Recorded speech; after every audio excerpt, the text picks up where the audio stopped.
नमस्कार, जय हिंद। कैसी चल रही है तैयारी? मैं उम्मीद करता हूँ बहुत ही शानदार चल रही होगी। और जो क्लास मैं आप लोग को प्रोवाइड करा रहा हूँ, क्या वो आप लोग को मिल रहा है? पीडीएफ वगैरह मिल रहे हैं कि नहीं? कमेंट करिएगा। देखिए, पढ़ाई तो करना है ही आवश्यक, साथ ही साथ थोड़ा सा आपको अवेयर भी रहना है।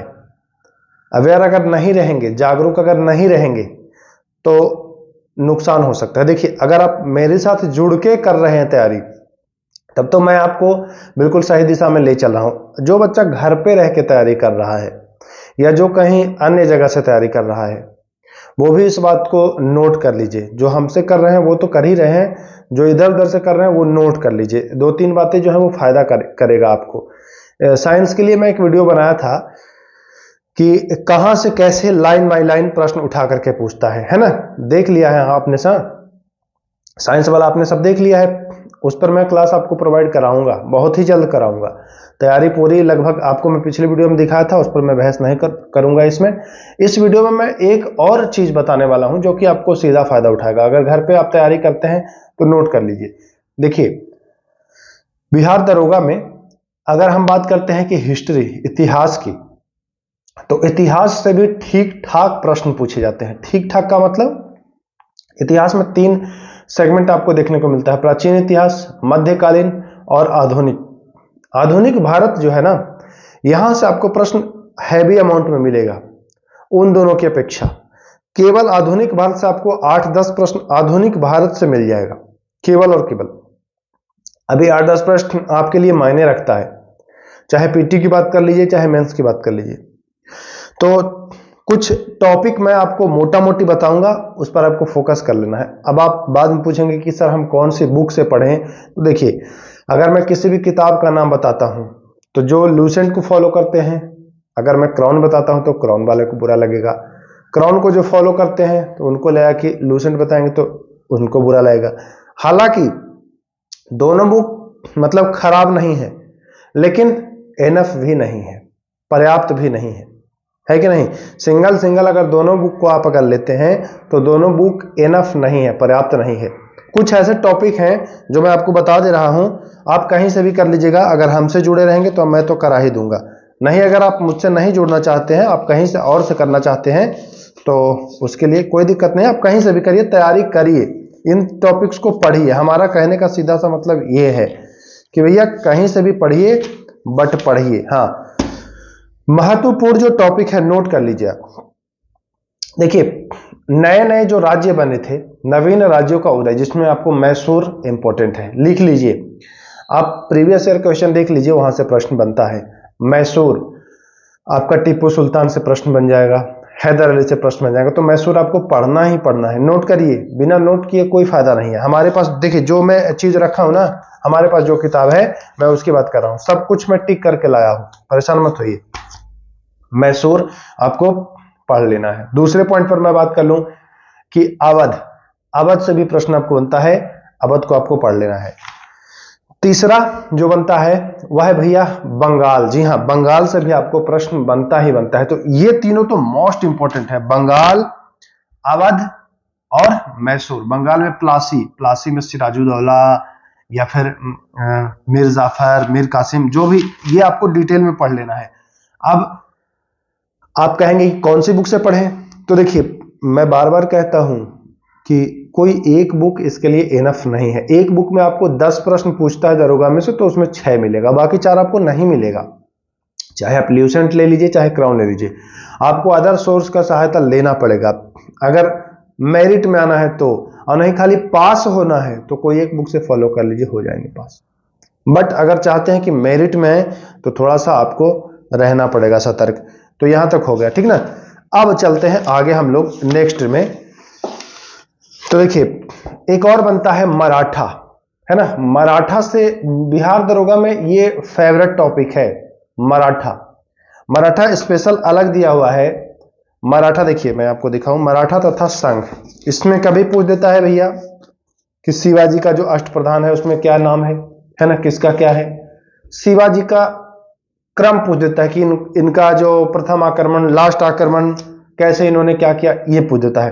तो इसको डिटेल में आप देख लीजिएगा, पढ़ लीजिएगा। कहां से पढ़िएगा?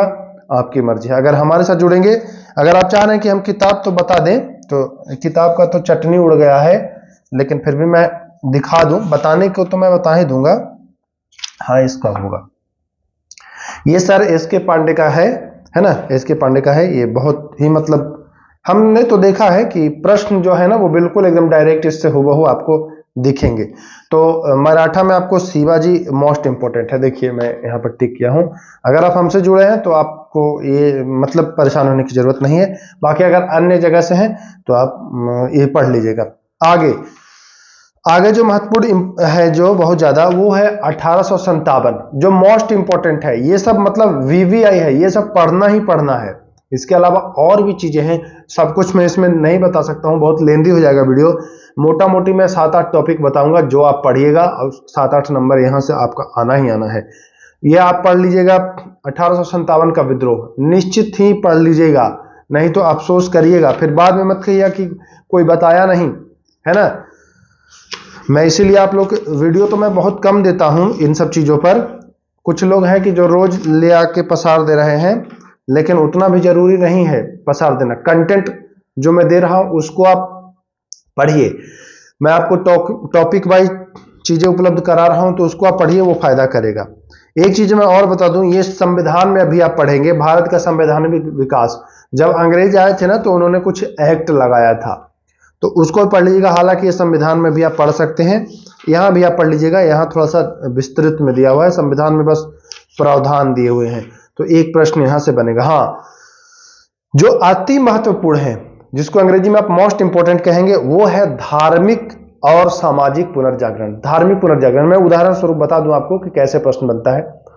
भाई राजा राम मोहन राय से बनेगा, जो विश्व धार्मिक सम्मेलन जैसे कि विवेकानंद से बनेगा, दयानंद सरस्वती से बनता है, ये ईश्वर चंद्र विद्यासागर से बनता है, केशव चंद्र सेन से बनता है। आप देखिए प्रीवियस ईयर के क्वेश्चंस देख लीजिए, आपको स्वतः समझ में आएगा। हमारे पास सब टॉपिक है, ये पूरा समझिए कि बिहार दरोगा का सिलेबस ही है। हालांकि ये बुक तो मोटी है, आप इतना पढ़ेंगे तो बहुत समय लगेगा। तो अगर हमसे जुड़ेंगे तो इसका सार, मतलब सार कहने का मतलब इसमें से जो निकलता है मेन टॉपिक, वो मैं आपको कवर करा दूंगा। हमारे साथ जुड़ने से आपको एक बेनिफिट एक्स्ट्रा है कि मैं आपको जो भी चीज करा रहा हूं वो ऑब्जेक्टिव के फॉर्म में मैक्सिमम करा रहा हूं। ऑब्जेक्टिव फॉर्म में करने से फायदा ये होता है ना कि आप बहुत कम तनाव में चीजों को सीख लेते हैं, है ना। क्वेश्चंस बिल्कुल एग्जाम के फॉर्म में मिलता है, और वही चीज एग्जाम में मिलेगा तो आपको मतलब आसानी होती है समझने में। सब्जेक्टिव में थोड़ा सा पढ़ना समझना थोड़ा सा डिफिकल्ट होता है कंपेयर टू ऑब्जेक्टिव क्वेश्चंस। तो मैं उम्मीद कर रहा हूं कि इसको आप समझ रहे होंगे, है ना। तो देखिए, जैसे मैं इसमें दिखाना चाहूं तो देखिए, केशव चंद्र सेन, वेद समाज, परमहंस मंडी, मतलब सब कुछ अलग अलग दिया हुआ है।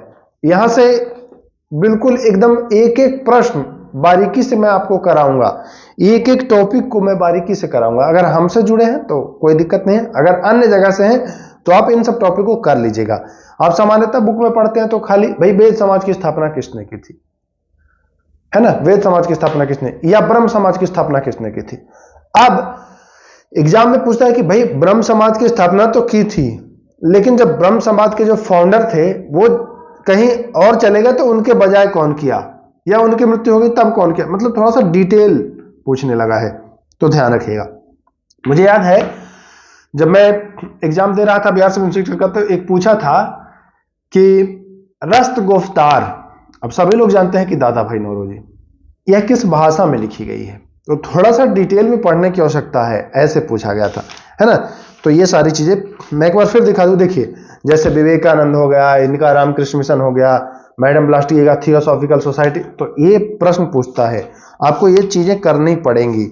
यहां तक हो गया। अब मैं चलता हूं अगले टॉपिक, 2-3 टॉपिक और हैं।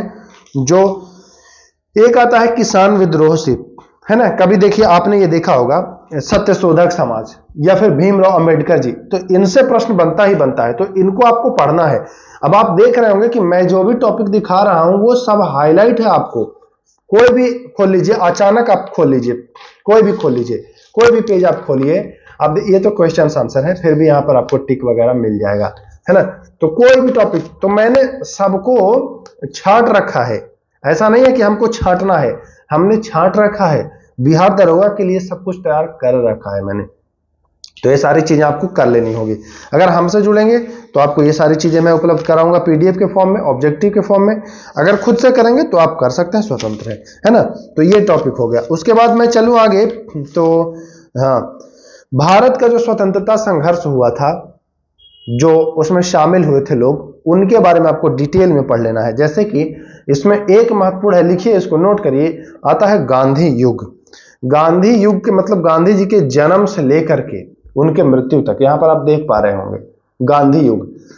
अब गांधी युग जब आप पढ़ेंगे तो इसमें भारत छोड़ो आंदोलन से लेकर के गांधी जी के अफ्रीका से आने तक, अफ्रीका जाने से आने तक, है ना, उसके बाद नाथूराम गोडसे के द्वारा इनको मारने तक का पूरा डिटेल इसमें मैं कवर आपको करा दूंगा। इंपॉर्टेंट है, देखिए, जैसे चंपारण सत्याग्रह हो गया, मजदूर आंदोलन हो गया अहमदाबाद का। मुझे याद है बिहार दरोगा में एक बार पूछा था कि इनमें से कौन, मतलब सीक्वेंस में सजाइए, अहमदाबाद मिल, खेड़ा मजदूर आंदोलन, नील सत्याग्रह, है ना, ऐसे करके पूछा था। तो ये कब आप करेंगे, ये कब आप करेंगे, जब आपको डिटेल पता होगा। चंपारण, अहमदाबाद मजदूर मिल, तो कुछ चीज है ना कि हुई है, कुछ दोनों 1917 में ही। अब डिटेल कैसे जानेंगे, जब उसका डेट पता होगा, है ना, जब उसके बारे में जानकारी होगी तब आप जान पाएंगे। तो यहां तक हो गया। एक मैं और बता दूं जो कि ज्यादा महत्वपूर्ण है, वो है आपका भारतीय राष्ट्रीय कांग्रेस। आपको प्रश्न वहां से देखने को मिल जाएगा, भारतीय राष्ट्रीय कांग्रेस। बाकी तो है ही, बट इतना ये 7-8 टॉपिक जो मैं बताया वो आपको नोट कर लेना है। भारतीय राष्ट्रीय कांग्रेस आपको डिटेल में पढ़ना है। जैसे कभी पूछ दे आपसे कि भाई बिहार में कांग्रेस के कितने अधिवेशन हुए हैं, तो जो मुझसे जुड़ के पढ़े हैं उनको पता होगा, जो नहीं जुड़े हैं उनको पता होगा 2। एक पता होगा बांकीपुर 1912 और एक पता होगा गया 1922, है ना, ये चित्तरंजन दास वाला। लेकिन 3 हुए हैं। अब ये प्रश्न भी पूछा गया है कि भैया तीसरा कब हुआ है ना, तीसरा कहां में हुआ है। तो ये कैसे जानेंगे आप, डिटेल में पढ़ेंगे। अब आप जो सामान्यतः लूसेंट क्रॉन देखते हैं तो उसमें सामान्यतः ये आप नहीं पाते हैं, लूसेंट में तो नहीं पाते हैं। ऐसे प्रश्न पूछ रहा है तो कैसे आप करेंगे। आप अपने आप को केवल एक एक सब्जेक्ट से 4-4, 5-5 प्रश्न अन्य बच्चों से पीछे हो जा रहे हैं, है कि नहीं। बात समझने वाली बात है। एक सब्जेक्ट में, खाली मॉडर्न हिस्ट्री में आप अन्य छात्रों से 5 पीछे, साइंस में आप बाकी से 10 पीछे, पॉलिटी में आप बाकी से 5 पीछे। तो कुल मिलाकर के आप 20 प्रश्न का तो आप ऐसे ही मार्जिन दे रहे हैं बच्चों को, तो रिजल्ट कैसे होगा, समझने वाली बात है। तो मैं तो यही कहूंगा कि आप इन सारे टॉपिक को, आपके पास 3-4 ऑप्शन हैं। पहला, आप ये बुक परचेज कर लीजिए और फिर इसमें से छांट के पढ़िए, जो कि थोड़ा सा मुश्किल है। दूसरा, आप मुझसे जुड़ करके इन सब चीजों के ऑब्जेक्टिव क्वेश्चंस के फॉर्म में कर सकते हैं, जो कि आसान है, सबसे आसान है। तीसरा, कि आप कोई नया बुक या जो भी आपके पास है लूसेंट क्रॉन अन्य बुक, उससे आप पढ़ सकते हैं, लेकिन उसकी गारंटी नहीं है कि वहां सारे पॉइंट्स आपको मिलेंगे, है कि नहीं, क्योंकि बहुत सारी चीजें मिस हैं उसमें। देखिए, मैं यहां पर किसी की बुराई नहीं कर रहा हूं, मैं एक बार फिर से आपको बता दूं, बहुत अच्छी किताब है लूसेंट भी, क्रॉन भी, बट वहां से 60% ही आप कवर कर पाएंगे, सब कुछ उसमें नहीं है। और अगर सब कुछ उसमें दिया भी जाएगा ना, तो जो क्वेश्चन सेट करता है वह है, उनके पास भी वो किताब है, ऐसा नहीं कि वो किताब नहीं देखते हैं, मन से नहीं प्रश्न सेट करते हैं, वो देखते हैं। उनका दायरा है कि भैया इस किताब से हमें 10 प्रश्न देना है, बाकी हमको 5 और से देना है। अब आप 5 को इसी में ढूंढेंगे जबरदस्ती, तो कैसे मिलेगा, समझने वाली बात है ना। अगर वो लूसेंट क्रॉन से क्वेश्चन सेट कर रहे हैं तो वो ठान लिया कि हम इसमें से 4 ही प्रश्न देंगे, बाकी मैं 3 अलग से दूंगा। अब आप जबरिया करने की नहीं, हम इसी में ढूंढेंगे, तो कैसे मिलेगा, नहीं मिलेगा ना। तो इसके लिए थोड़ा सा अलग सोर्स की आवश्यकता आपको पड़ेगी। वो आप इंटरनेट के माध्यम से, बुक्स के माध्यम से, या हमारे माध्यम से, या फिर किसी और अन्य कोचिंग संस्थान के माध्यम से जिन पर आपको भरोसा हो, आप वहां से कर सकते हैं। वीडियो लंबा हो रहा है, इसमें केवल मैं भारत के इतिहास, जिसमें मॉडर्न हिस्ट्री की मैं बात किया हूं, बाकी संविधान, साइंस के लिए मैं आपको एनसीईआरटी सब कुछ तैयार है, बहुत ही जल्द उसके भी आपको मिलने शुरू हो जाएंगे। अभी इसलिए नहीं दे रहा हूं कि अभी ज्योग्राफी पर थोड़ा सा फोकस है, उसको मैं पहले चीजें उपलब्ध करा दूं आप लोगों को, है कि नहीं, बीच बीच में छोड़ना भी उचित नहीं है। तो चलिए, वीडियो पसंद आए तो शेयर करिएगा अपने दोस्तों के बीच। बाकी आप खुद ही समझदार हैं, ग्रेजुएट हैं, पढ़े लिखे हैं, इतनी समझदारी आप में है कि आप खुद फैसला कर पाएँ कैसे पढ़ना है, कहाँ पढ़ना है, किससे पढ़ना है। चलिए इजाज़त चाहते हैं, फिर मिलेंगे। नमस्कार।